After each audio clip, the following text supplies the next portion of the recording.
Bonsoir tout le monde. Alors nous allons continuer la modulation d'amplitude.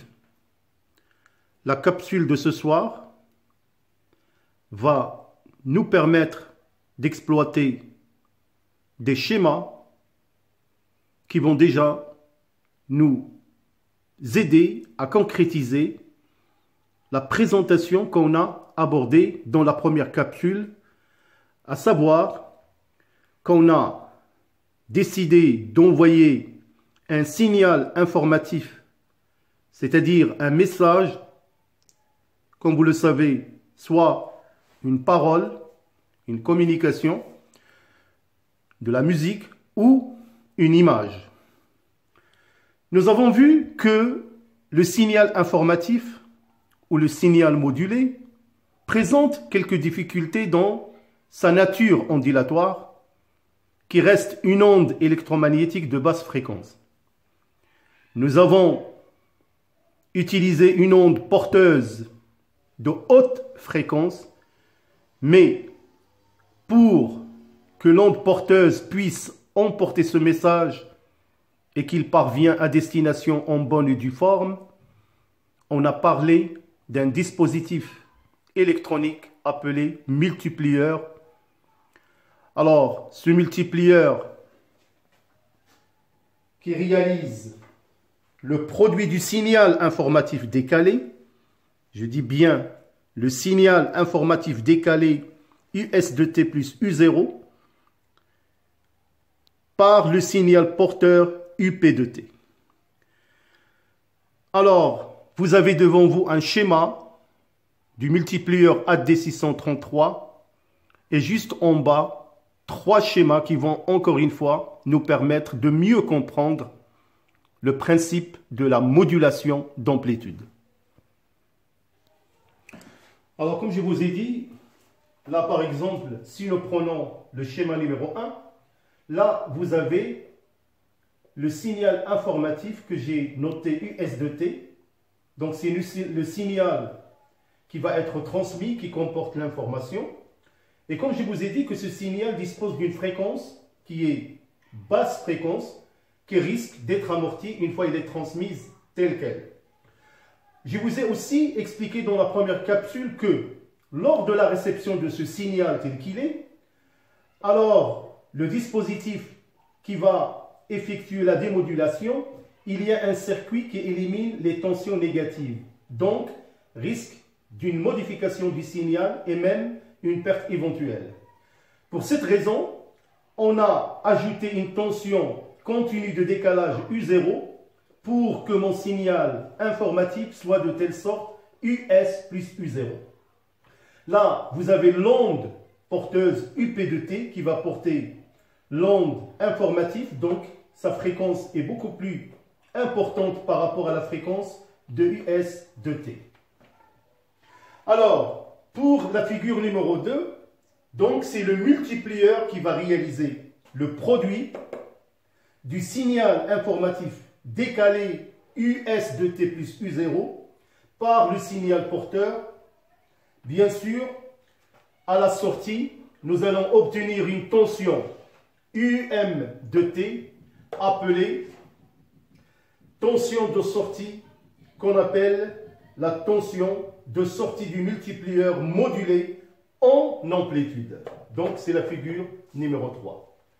Alors, cette opération va permettre, d'une part, de conserver notre signal informatif par ce principe de modulation d'amplitude. Je tiens seulement à vous aviser que, puisque notre onde informative est une onde sinusoïdale périodique, on peut faire une modulation d'amplitude ou bien une modulation de fréquence.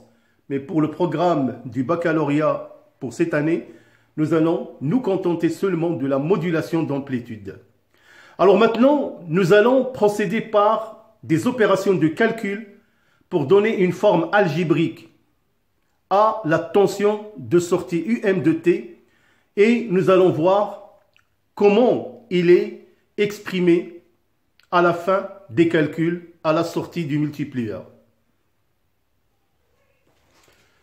Alors donc, on a pu obtenir la tension de sortie qui est le signal modulé. Alors il suffit seulement de voir l'allure de la tension pour dire vraiment que la modulation est bonne. Donc on a une bonne modulation. Bien sûr, nous allons voir toujours dans la suite du cours comment on peut déjà déterminer si la modulation est bonne ou pas. Alors, donc, la tension modulée qui comporte la tension informative s'écrit K facteur de US de T plus U0 multiplié par UP de T. Alors, sachant que US de T est égal à US de T SM cosinus 2pi Fs de T, c'est le signal ou l'information, et l'onde porteuse, c'est UP de T égale UPN cosinus 2pi Fp de T. Je rappelle encore une fois que la fréquence de l'onde porteuse est largement supérieure à celle de la fréquence de l'information, le signal. Alors, le multiplieur réalise le produit effectué avec une constante de proportionnalité K. Cette constante, elle est toujours donnée égale 0,1 volt moins 1. Alors, nous allons seulement développer cette égalité. Alors, UM de T égale K facteur de SM cosinus 2pi Fs de T plus U0 facteur de UPM cosinus 2pi Fp de T. J'ai remplacé chaque tension par sa valeur.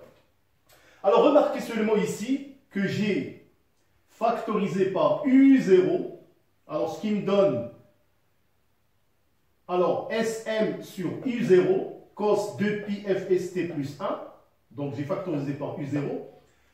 L'amplitude UPM, je l'ai déplacé de l'autre côté pour avoir le produit K U0 UP de M. On pose A égale ce produit. Et on pose aussi M égale SM sur U0. Notez seulement que le paramètre M, appelé le taux de modulation, bien sûr, il nous renseigne éventuellement si la modulation est bien effectuée ou pas. Alors, qu'est-ce qu'on peut retenir comme conclusion? Lors de la modulation d'amplitude, l'amplitude du signal modulé est une fonction affine du signal modulant. C'est-à-dire, il suffit seulement de voir cette expression-là pour voir que ici c'est l'onde porteuse et là c'est l'amplitude. Donc l'amplitude de l'onde modulée est une fonction affine, on peut l'écrire A, US de T, donc voilà SM cos 2pi Fs de T, donc c'est US de T, plus B, pour dire que la modulation d'amplitude a été bel et bien effectuée. Alors, nous allons tout simplement continuer nos calculs en donnant l'expression de UM de T en fonction de A et de M.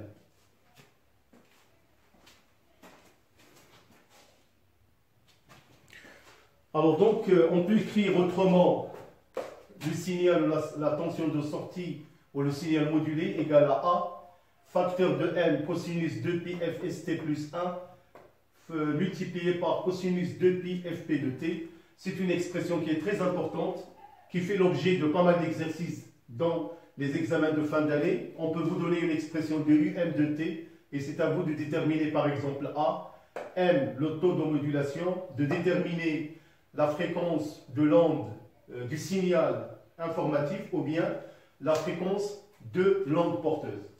Alors là, nous allons tout simplement étudier cette expression dans le sens que on sait que la fonction cosinus est une fonction qui est comprise entre 1 et moins 1. Alors si cosinus de 2pi Fst égale à 1, alors nous allons obtenir une tension maximale égale A facteur de M plus 1. Si cosinus de 2pi Fst égale à moins 1, nous allons obtenir une tension minimale égale A facteur de 1 moins M. Alors dans ce cas-là, nous allons manipuler quelque sorte de calcul.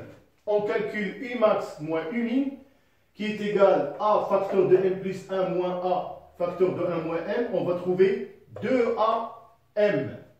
De même, on calcule Umax plus Umin, il suffit seulement d'ajouter les deux expressions, on va trouver 2A. Par la suite, on va calculer le rapport Umax moins Umin sur Umax plus Umin. On va trouver M, qui est le taux de modulation. Alors, il suffit seulement ici de voir la tension modulée ou la tension de sortie. Donc, l'amplitude du signal modulé, il oscille entre deux valeurs extrêmes, Umax et Umin. Éventuellement, on peut vous donner un tel oscillogramme et c'est à vous de déterminer Umax, Umin et même de déterminer M, le taux de modulation. Alors, pour finir cette capsule, nous allons voir les valeurs de M pour lesquelles on obtient une bonne modulation.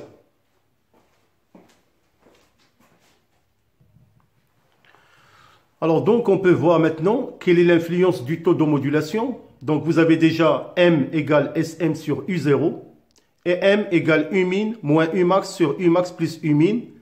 Donc, la deuxième, le rapport, nous permet déjà de calculer le taux de modulation par l'intermédiaire d'un graphe, alors que Sm sur U0, c'est un calcul algébrique. Alors, si M est inférieur à 1, ceci implique que U0 est supérieur à Sm, on a une bonne modulation. Si M est supérieur strictement à 1, cela implique que U0 est inférieur à Sm, une mauvaise modulation. Quand M égale à 1, cela implique que U0 égale Sm, on parle de surmodulation. Alors, il y a une technique qu'on appelle la méthode du trapèze. On utilise l'oscilloscope en modèle XY. Dans ce mode, on élimine les composantes X de t et Y de t. On conserve Y en fonction de X. Sur X, on a la tension modulante, c'est-à-dire US de t plus U0. Sur Y, la tension modulée UM de t. Quand la modulation est de mauvaise qualité, l'oscillogramme n'a pas la forme d'un trapèze. C'est ce que nous allons élucider par le schéma suivant. Alors, comme vous pouvez remarquer encore une fois, donc je vais toujours me baser sur la multiplication issue du multiplieur AD633. Alors, vous remarquez sur la droite la tension de sortie et encore une fois comment l'amplitude oscille entre une valeur maximale et minimale. Alors maintenant, je vais me focaliser ou faire un agrandissement sur le schéma d'en bas pour montrer la méthode du trapèze. Alors, vous pouvez déjà voir, concernant les schémas du dessus, concernant la tension de sortie, donc on a une bonne modulation, modulation critique et surmodulation. Alors, en bas, c'est la méthode du trapèze. Alors, quand M est comprise entre 0 et 1, on a une bonne modulation. Quand M est égal à 1, on a une modulation critique. Et quand M est supérieur à 1, on a une surmodulation. Donc, vous êtes censé connaître ces représentations graphiques pour déterminer si on a affaire à une bonne ou mauvaise modulation. Alors, comme vous pouvez le remarquer, nous avons terminé dans cette capsule pratiquement le principe de modulation d'amplitude. Alors, il reste seulement d'aborder dans les prochaines capsules le principe de démodulation avant de passer à d'exercices d'application. Alors, mes chers élèves, c'est un cours qui est important, comme je vous ai dit, pour les sections PC et les sciences maths. Il faut lui donner, bien sûr, le soin qu'il mérite. Merci pour votre aimable attention. Encore une fois, bonne continuation et à bientôt.